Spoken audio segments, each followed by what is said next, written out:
example here, I'm going to copy these guide elements over to the last die block here, and here's how I go about this.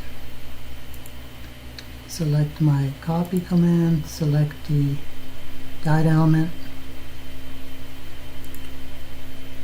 confirm it.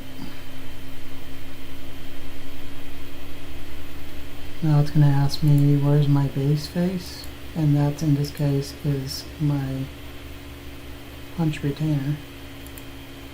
Select that. The middle plate is going to be my pressure pad, and the length plate is going to be my die block. So you see the preview, that's all looking good. Looks like everything is working.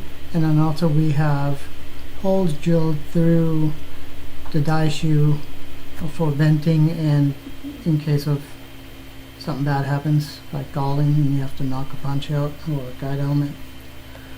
So here we go. Everything looks good. Preview. Go ahead and click OK. And then I'll place the guide elements. And this is basically taking over the last settings I had. So it puts it right there. Looks good to me. Hit OK. And here we are populating the components and individual plates. So this trickles down into the sub-assemblies where it's needed.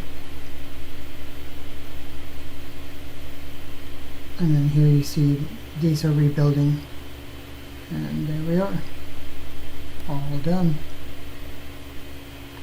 Subscribe for more videos in the future. Thank you.